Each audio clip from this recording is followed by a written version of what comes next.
దేవుని ఘనమైన నామమునకు మహిమ కలుగును గాక. నజరేయుడైన యేసుక్రీస్తు నామములో ఈ ఉదయకాల సమయంలో ప్రియులైన మీ అందరికీ నా శుభాభివందనములు తెలియజేస్తున్నాను. ఈరోజు మన వాక్య ధ్యానాన్ని వాగ్దానాన్ని ప్రారంభించుకొని ప్రార్థన చేసుకుందాం, ధ్యానించుకుందాం. మొట్టమొదటిగా ఈరోజు వాగ్దానాన్ని మనం చదువుకుందాం. యెషయా గ్రంథము 58 అధ్యాయము 11 వచనం. యెహోవా నిన్ను నిత్యము నడిపించును, క్షామకాలమున ఆయన నిన్ను తృప్తిపరిచి నీ ఎముకలను బలపరచును. నీరు కట్టిన తోట వలెను, ఎప్పుడునో ఉబుకుచుండు నీటి ఓట వలెను ఉండెదవు. దేవునికి మహిమ కలుగును కాక. ఈ వాక్య వాగ్దానం నిత్యముగా ఈరోజు ప్రతి ఒక్కరి పట్ల యేసయ్య నెరవేర్చును గాక. ఈ చక్కని వాక్యాన్ని బట్టి ఈ ఉదయకాల సమయంలో మనం నేర్చుకోవాల్సిన సత్యం ఏంటంటే, దేవుడు మనల్ని నిత్యము నడిపిస్తాడు. ఈ లోకం మనల్ని జ్ఞాపకం చేసుకున్నా, జ్ఞాపకం చేసుకోకపోయినా, బంధువులు జ్ఞాపకం చేసుకున్నా, బంధువులు జ్ఞాపకం చేసుకోకపోయినా, మనం సమాజంలో ఉన్నాం, సమాజం మనల్ని జ్ఞాపకం చేసుకోకపోయినా, నిత్యము మనల్ని జ్ఞాపకం చేసుకొని నిత్యము మనల్ని నడిపించి సదాకాలము నేను నీతో ఉంటానని వాగ్దానం చేసిన దేవుడు ఈరోజు ఈ వాగ్దానం ద్వారా మనల్ని నడిపించి, మనకి ఏ సమస్యలు ఉన్నప్పుడు కూడా అక్కడ అంటున్నాడు, క్షామకాలమున ఆయన నిన్ను తృప్తిపరిచి. అంటే క్షామకాలం అంటే కొన్ని సమస్యలు, ఇబ్బందులు, పోరాటాలు ఏవైనప్పటికీ కూడా వాటన్నిటిలో నుంచి కూడా నిన్ను తృప్తిపరిచి ఎముకలను బలపరుస్తాడంట.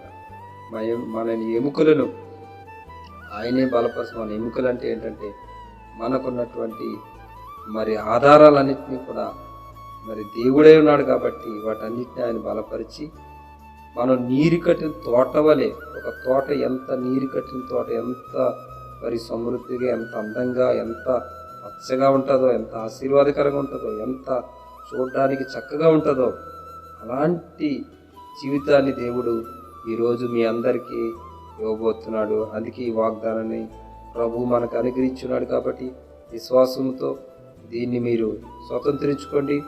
ఈరోజు ఈ వాగ్దానం ద్వారా మీరు ఆశీర్వదించబడండి. అనేక మందికి ఈ యొక్క వాగ్దానాన్ని షేర్ చేయండి. మీ ఫ్రెండ్స్కి, మీ స్నేహితులకి, మీ ఆత్మీయులకి మీరు విన్న తర్వాత ఈ వాగ్దానం అనేక మందికి షేర్ చేయండి. దైవాశీర్వాదం మీరు అందరూ పొందండి. దేవుడు ఈ వాగ్దానం మన పట్ల ఇప్పుడును ఎల్లప్పుడూ నెరవేర్చి ఆశీర్వదించును గాక. ఆమేన్. God bless you. ఈరోజు మనం ప్రార్థన చేసుకుందాం. నాతో కూడా ఏకీభవించండి. పరిశుద్ధము నమ్మకమైన మా ప్రేమ గల పరలోక తండ్రి, నీకు అనేకమైన వందనాలు, స్తోత్రాలు చెల్లిస్తున్నాం. ఇదిగో తండ్రి, ఈ లోకంలో మేము జీవించినప్పుడు మమ్మల్ని ఎడబాయక నిత్యము నడిపించే దేవుడిగా నువ్వు ఉన్నావు. నీకు స్తోత్రాలు ప్రభా. ఇదిగో క్షామకాలమున మమ్మల్ని తృప్తిపరిచి, మా ఎముకలు బలపరిచి, నీరు కట్టిన తోట వల్ల మమ్మల్ని ఆశీర్వదించే దేవుడు నీవు ఉన్నావు ప్రభా. తండ్రి, ఈరోజు ఎవరైతే ఈ వాగ్దానాన్ని ప్రభా నాకని స్వతంత్రించుకుంటారో వారందరి జీవితాల్లో నీరు కట్టిన తోట వలె ప్రభా అయ్యా తండ్రి, ఆశీర్వాదకరంగా ఎప్పుడు ఉబుకుతుంటే నీటి ఓట వలె మీరు మార్చమని సంగతి ప్రార్థిస్తున్నారు. యేసుక్రీస్తు నామములో ఈరోజు ఎలాంటి ఎండిపోని పరిస్థితి ఎవరి జీవితంలో అది నజరేయుడైన యేసు నామములో అది ఇప్పుడే చిగురించును గాక.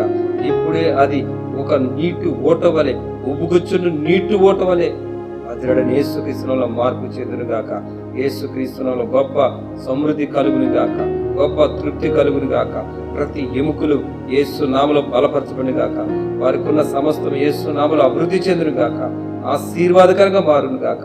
ప్రతి రోగము ప్రతి శరీరాన్ని విడిచి వెళ్ళిపోవును గాక. నజరేయుడైన యేసు నామములో సంపూర్ణమైన స్వస్థత శీఘ్రంగా ఇప్పుడే కలుగును గాక.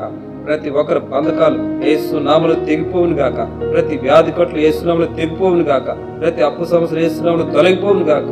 ప్రతి విషయంలో కూడా ప్రభువా మీరే తృప్తిపరిచి నడిపించి ఆశీర్వాదకరంగా నీటి ఊట వలె పరిశుద్ధాత్ముడా మీరే ప్రతి ఒక్కరిలో ప్రవహించి మీ నామానికి గొప్ప మహిమకరంగా దీవించమని ఈరోజు ప్రభు ఈ వాగ్దానం ద్వారా బిడ్డలందరినీ ప్రభు ఇప్పుడును మా తర్వాతగా వింటున్న వారిని కూడా మీరు ఆశీర్వదించండి, మహిమ పొందండి. నజరేయుడైన యేసుక్రీస్తు నామములో ప్రార్థించి నమ్మి పొందిన మా పరలోక తండ్రి. ఆమేన్.